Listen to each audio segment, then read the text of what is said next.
Sebenarnya cerita ni terbit daripada mulut Rahman Yaakob sendiri. Rahman yang bimbang sesudah kita menandatangani agreement untuk menubuh Malaysia dalam tahun 63. Dia bimbang takut Malaysia ni tak kekal. Kita berpecah. Jadi tengok keretakan antara Singapura dengan kita. Bukan dari segi geografinya, tetapi dari segi pimpinan, dari segi perkauman, dan dari segi adat dan tradisinya. Jadi Rahman cukup bimbang takut akan berlaku kepada sebahagian besar negara kita. Sehingga kan kita berkecai, tidak lagi menjadi satu rumpun yang boleh disatukan di bawah agreement yang dibuat oleh permulanya oleh Tengku dan kemudian oleh pemimpin-pemimpin lain yang menyokongnya. Jadi itu sebab kata Rahman, aset seperti minyak, dia kata sekarang ini bukan kita punya, milik British.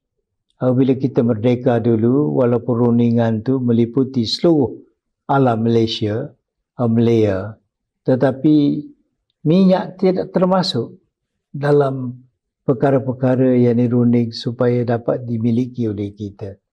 British sudah pun menyerah minyak ini kepada Royal Dutch Shell. Dan Royal Dutch Shell duduk buat duit bilion-bilion sebelum ini. Bila kita merdeka, minyak kita tak pernah cakap milik kita. Yeah. Tak pernah.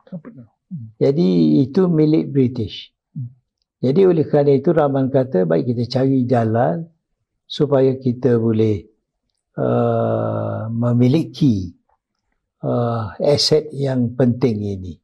Saya rasa kita kena hormati perjanjian yang kita buat. Sekarang ni banyak syarikat-syarikat asing yang datang tak mau adakan what you call this arbitration di Malaysia. Oleh kerana dia tak percaya kepada kita dan undang-undang kita. Dia lebih suka buat agreement di Singapura ataupun arbitration agreement di Brussels ataupun di London. Kerana dia kata orang di sana hormat undang-undang dan agreement yang dia sign.